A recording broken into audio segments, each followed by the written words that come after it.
The MidNight Road. Jake Thompson was a trucker, and he'd been on the road for nearly 20 years. He'd seen it all, the good, the bad, and the ugly of life on the highways. The miles were long, the pay decent, and the solitude was both a blessing and a curse. But it was his life, and he knew it well. One night, Jake was hauling a load of timber through the Appalachian Mountains.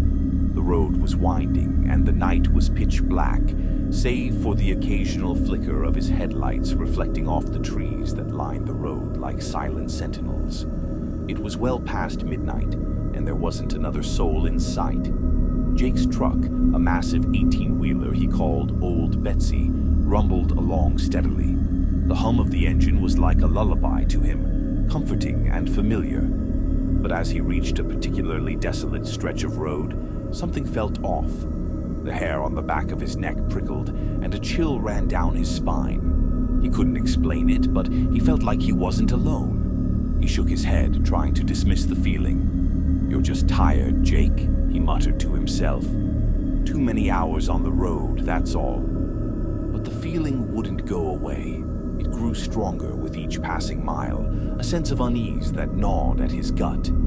He glanced in his rear-view mirrors, half expecting to see something, or someone following him. But there was nothing, just the dark, empty road stretching out behind him. Then, without warning, the CB radio crackled to life. Jake jumped, nearly swerving the truck. The voice that came through the speakers was distorted, filled with static, but it was unmistakably human. "Breaker 19, Breaker 19, this is Ghost Rider. Anyone out there?" Jake frowned. He'd never heard of a trucker calling themselves Ghost Rider before. He hesitated, then picked up the microphone. "This is Old Betsy. What's your 20, Ghost Rider?" There was a pause, then the voice came back, clearer this time, but still with that strange hollow quality that sent shivers down Jake's spine. "I'm right behind you, Old Betsy. Been following you for miles now." Jake felt a cold sweat break out on his forehead. He checked his mirrors again, but the road behind him was still empty. "I don't see you," Jake said, his voice steady, though his heart was pounding. "Oh, I'm there," the voice replied. "I'm always there. Just keep driving, Jake. You'll see me soon enough." Jake's hands tightened on the steering wheel. "How do you know my name?" The CB crackled with static, and the voice didn't answer. Instead, a low, eerie laugh filled the cab of the truck, a sound that made Jake's blood run cold. He dropped the microphone, and the radio went silent. For a moment, Jake considered pulling over, but something deep inside him screamed that he shouldn't stop. He needed to keep moving, no matter what. So he pressed his foot down on the accelerator, urging Old Betsy to go faster. The road seemed to stretch on endlessly, the darkness outside growing thicker, more oppressive. The trees on either side of the road closed in, their branches like twisted claws reaching out for the truck. And then, up ahead, Jake saw it, a figure standing in the middle of the road. He slammed on the brakes, the tires screeching as the truck skidded to a halt just inches from the figure. Jake's heart was in his throat as he stared at the figure, illuminated by the headlights. It was a man, tall and thin, dressed in a tattered old coat. His face was obscured by the brim of a wide-brimmed hat, and his hands hung limply at his sides. Jake honked the horn, hoping to scare the man off the road, but he didn't move. He just stood there, motionless, like a statue. "Get out of the way," Jake shouted, but the man didn't respond. Cursing under his breath, Jake reached for the door handle, but just as he was about to open it, the figure raised its head, and Jake got a good look at its face, or rather, the lack of one. The man had no face. Where his eyes, nose, and mouth should have been, there was only smooth, featureless skin. Jake recoiled, slamming the door shut again. The figure took a step forward, and Jake could feel the truck shudder, as if the man's presence was somehow affecting it. The headlights flickered, and the engine sputtered. In a panic, Jake threw the truck into reverse, backing away from the figure. But as he did, he saw something that made his blood turn to ice. There, in the rearview mirror, was another figure, identical to the one in front of him, standing directly behind the truck. He was trapped. Jake's mind raced. He had to do something, anything to get away from these things. With a desperate resolve, he slammed the truck into gear and floored the accelerator. The truck lurched forward, barreling towards the figure in the road. But just before the truck made contact, the figure vanished, disappearing into thin air. Jake's heart was pounding so hard he thought it might burst out of his chest. He didn't dare stop, didn't dare look back. He just kept driving, faster and faster, the night swallowing him whole. For what felt like hours, Jake drove blindly, his eyes darting to the mirrors, his ears straining for any sound over the roar of the engine. But there was nothing. No sign of the faceless men, no voice on the radio. Just the endless, empty road ahead. Finally, he saw a faint light in the distance.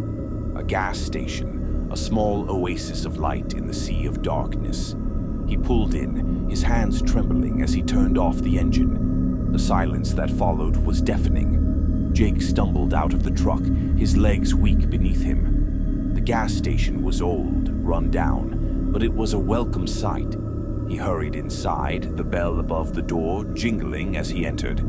The place was deserted, except for an old man sitting behind the counter, his face hidden behind a newspaper. "Hey," Jake called out, his voice shaky. "Can I use your phone? My truck. Something's wrong with it." The old man didn't respond. He just sat there, unmoving. "Sir?" Jake took a step closer, his unease growing. The old man slowly lowered the newspaper, and Jake felt his blood freeze. The man's face was blank, featureless, just like the figures he'd seen on the road. Jake stumbled back, his heart racing. He turned to run, but the door to the gas station slammed shut, trapping him inside. The old man stood up, his movements slow and deliberate, and began to walk towards Jake. Panic seized Jake, and he backed away until he hit the wall. The old man reached out, his hand pale and cold, and Jake felt a wave of terror wash over him. "No!" Jake screamed, but his voice was swallowed by the darkness that suddenly enveloped the room. And then, everything went silent. When Jake opened his eyes, he was back in his truck, the engine idling softly. The road ahead was clear, the night calm and quiet. It was as if nothing had happened. But the fear, the cold, gripping fear was still there, gnawing at him from the inside. He glanced at the dashboard clock. It was exactly midnight. Jake didn't question it. He didn't want to know what had happened, didn't want to think about the faceless men, the old man in the gas station. All he knew was that he had to get out of there. He put the truck in gear and drove, not stopping, not looking back. The miles rolled by, the night slowly giving way to dawn. But no matter how far he drove, how many miles he put between himself and that stretch of road, Jake knew one thing for certain. He would never be alone on the road again. There would always be something, someone, watching, following, just out of sight, just beyond the reach of his headlights. And every night at exactly midnight, the radio would crackle to life, and he'd hear that voice again. "Breaker 19, this is Ghost Rider. I'm right behind you, old Betsy. Keep driving, Jake. Keep driving." And Jake would drive because he knew that stopping was not an option. Not anymore. Jake's life after that night was a shadow of what it once was. The road, which had been his home for so long, now felt like a prison. Every time he passed a dark stretch of highway, his hands would tighten on the wheel, his breath would catch in his throat, and he'd wait for the radio to crackle, for the voice to return. He never told anyone about what happened that night. Who would believe him? A trucker haunted by faceless men, pursued by a ghostly voice on the radio? They'd call him crazy, laugh him out of the job. So he kept it to himself, tried to convince himself it had been a nightmare, a trick of the mind brought on by too many long hours on the road. but deep down he knew the truth. He could feel it in the way his heart raced every time he climbed into the cab of old Betsy, in the way his skin prickled when he drove through the night. And then, one night, a few months after the encounter, Jake was hauling a load through the desert. It was a clear, starless night, the kind where the darkness feels heavy, oppressive. The radio had been silent for hours, but Jake couldn't shake the feeling that he was being watched, that something was lurking just beyond the reach of his headlights. He was approaching a long, straight stretch of road when he saw it, a lone figure standing in the middle of the highway. His heart skipped a beat, and he slammed on the brakes, bringing the truck to a screeching halt. The figure was tall and thin, dressed in that same tattered old coat, with a wide-brimmed hat casting a shadow over its face. Jake's hands shook as he reached for the radio. He knew what was coming, knew the voice he would hear. "Breaker 19, this is Ghost Rider," the voice crackled through the speakers. "I'm right in front of you, Jake. Been waiting for you." Jake's mouth went dry. He gripped the microphone so tightly his knuckles turned white. "Leave me alone," he whispered, his voice barely audible. The figure in the road took a step forward, and Jake could see it more clearly now. The face, or lack of it, was smooth and featureless, just like before. "You can't run from me, Jake," the voice on the radio said, a hint of laughter in its tone. "You can't run from what's coming." Jake's heart pounded in his chest. He knew he had to do something, but what? He couldn't just drive through the figure. He'd tried that before, and it had only disappeared, only to reappear somewhere else. With a trembling hand, he reached into the glove compartment and pulled out a small, worn Bible. His mother had given it to him years ago, telling him to keep it close for protection. He hadn't thought much of it at the time, but now it was the only thing he could think of. He opened the Bible to a random page and began to read aloud, his voice shaking. "Yea, though I walk through the valley of the shadow of death, I will fear no evil, for thou art with me. Thy rod and thy staff, they comfort me." The figure in the road stopped moving. The radio crackled with static, the voice growing fainter.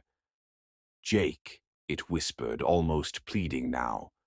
Jake continued to read, louder this time, the words giving him strength. "Thou preparest a table before me in the presence of mine enemies.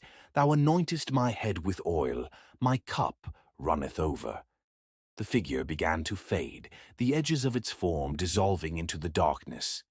The radio sputtered, the voice growing more distant, until it was nothing more than a faint echo. "Surely goodness and mercy shall follow me all the days of my life, and I will dwell in the house of the Lord forever." And with those final words, the figure vanished completely, leaving the road empty once more.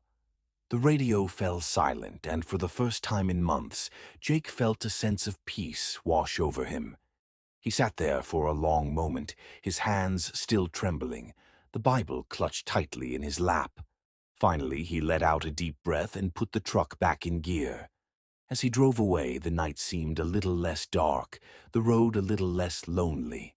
He knew the encounter might not be over, that the voice might return someday, but for now, he had found a way to fight back.